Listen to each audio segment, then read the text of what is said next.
Salvatore. W. Somerset Maugham. I wonder if I can do it. I knew Salvatore first when he was a boy of 15 with a pleasant face, a laughing mouth, and carefree eyes. He used to spend the morning lying about the beach with next to nothing on, and his brown body was as thin as rail. He was full of grace. He was in and out of the sea all the time, swimming with clumsy, effortless stroke common to the fisher boys. Scrambling up the jagged rocks on his hard feet, for except on Sundays he never wore shoes, he threw himself into the deep water with a cry of delight. His father was a fisherman who owned his own little vineyard, and Salvatore acted as nursemaid to his two younger brothers. He shouted to them to come inshore when they ventured out too far, and made them dress when it was time to climb the hot, vine-clad hill for the frugal midday meal. But boys in those southern parts grow apace, and in a little while he was madly in love with a pretty girl who lived on the Grand Marina. She had eyes like forest pools, and held herself like a daughter of the Caesars. They were affianced, but they could not marry till Salvatore has done his military service, and when he left the island which he had never left in his life before, to become a sailor in the navy of King Victor Emmanuel, he wept like a child. It was hard for one who had never been less free than the birds to be at the beck and call of others. It was harder still to live in a battleship with strangers instead of in a little white cottage among the vines, and when he was ashore, to walk in noisy, friendless cities with streets so crowded that he was so frightened to cross them, when he had been used to silent paths. And the mountains and the seas. I suppose it had never struck him that Ischia, which he looked at every evening, it was like a fairy island in the sunset, to see what the weather would be like next day, or Vesuvius, early in the dawn, had anything to do with him at all. But when he ceased to have them before his eyes, he realized in some dim fashion that they were as much part of him as his hands and his feet. He was hardest of all to be parted from the girl he loved with all his passionate young heart. He wrote to her, in his childlike handwriting, long, ill-spelt letters in which he told how constantly he thought of her, and how much he longed to be back. He was sent here and there, to Spezia, to Venice, to Bari, and finally to China. Here he fell ill of some mysterious ailment that kept in the hospital for months. He bore it with the mute and uncomprehending patience of a dog. When he learnt that it was a form of rheumatism that made him unfit for further service, his heart exulted, for he could go home, and he did not bother. In fact, he scarcely listened, when the doctors told him that he would never again be quite well. What did he care when he was going back to the little island he loved so well and the girl who was waiting for him? When he got into the roving boat that met the steamer from Naples and was rowed ashore, he saw his father and mother standing on the jetty and his two brothers, big boys now, and he waved to them. His eyes searched among the crowd that waited there, for the girl. He could not see her. There was a great deal of kissing when he jumped up the steps, and they all, emotional creatures, cried a little when they exchanged their greetings. He asked where the girl was. His mother told him that she did not know. They have not seen her for 2 or 3 weeks. So in the evening, when the moon was shining over the placid sea and the lights of Naples twinkled in the distance, he walked down to the Grand Marina to her house. She was sitting on the doorstep with her mother. He was a little shy because he had not seen her for so long. He asked her if she had not received the letter that he had written to her to say that he was coming home. Yes, they had received a letter, and they had been told by another of the island boys that he was ill. Yes, that was why he was back, was it not a piece of luck? Oh, but they had heard that he would never be quite well again. The doctor talked a lot of nonsense, but he knew very well that now he was home again he would recover. They were silent for a little, and then the mother nudged the girl. She told him straight out, with the blunt directness of her race, that she could not marry a man who could never be strong enough to work like a man. They had made up their minds, her mother and father and she, and her father would never give consent.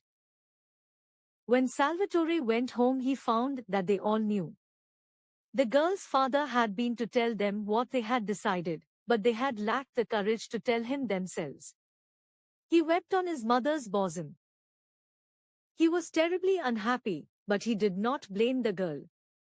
A fisherman's life is hard and it needs strength and endurance. He knew very well that a girl could not afford to marry a man who might not be able to support her. His smile was very sad, and his eyes had the look of a dog that has been beaten, but he did not complain, and he never said a hard word of the girl he had loved so well. Then, a few months later, when he had settled down to the common round, working in his father's vineyard and fishing, his mother told him that there was a young woman in the village who was willing to marry him. Her name was Asanta.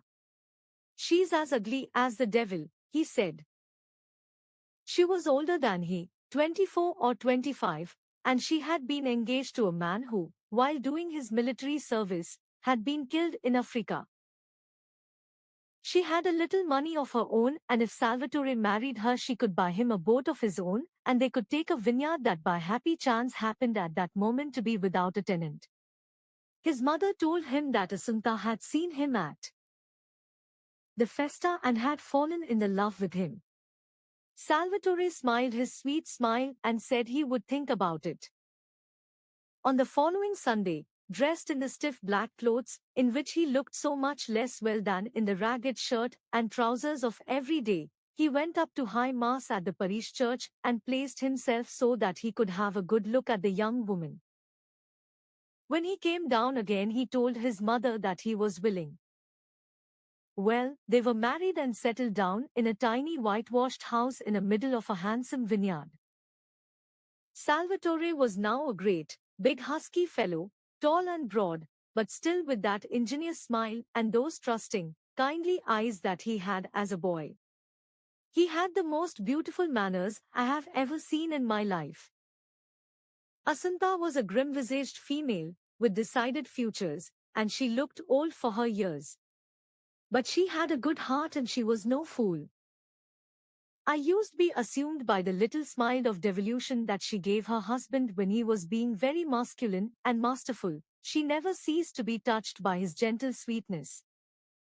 But she could not bear the girl who had thrown him over, and notwithstanding Salvatore's smiling expostulations, she had nothing but harsh words for her. Presently children were born to them. It was a hard enough life. All through the fishing season towards evening he set out in his boat with one of his brothers for the fishing grounds. It was a long pull of 6 or 7 miles, and he spent the night catching the profitable cuttlefish.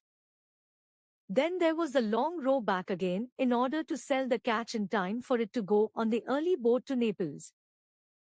At other times he was working in his vineyard from dawn till the heat drove him to rest, and then again, when it was a trifle cooler, till dusk. Often his rheumatism prevented him from doing anything at all, and then he would lie about the beach, smoking cigarettes, with a pleasant word for everyone notwithstanding the pain that racked his limbs. The foreigners who came down to bathe and saw him there said that these Italian fishermen were lazy devils. Sometimes he used to bring his children down to give them a bath. They were both boys, and at this time the elder was 3 and the younger was less than 2. They sprawled about at the water's edge stark naked, and Salvatore standing on a rock would dip them in the water. The elder one bore it with stoicism, but the baby screamed lustily. Salvatore has enormous hands, like hands of mutton, coarse and hard from constant toil, but when he bathed his children, holding them so tenderly, drying them with delicate care, upon word palm of his hand, and hold him up, laughing a little at his smallness. And his laugh was like the laughter of an angel. His eyes then were as candid as his child's. I started by saying that I wondered if I could do it, and now I must tell you what it is that I have tried to do. I wanted to see whether I could hold your attention for a few pages while I drew for you the portrait of a man, just an ordinary fisherman who possessed nothing in the world except a quality which is the rarest, the most precious, and the loveliest that anyone can have. Heaven only knows why he should so strangely and unexpectedly have possessed it. All I know is that it shone in him with a radiance that, if it had not been unconscious and so humble, would have been to the common run of men hardly bearable. And in case you have not guessed what the quality was, I will tell you. Goodness, just goodness.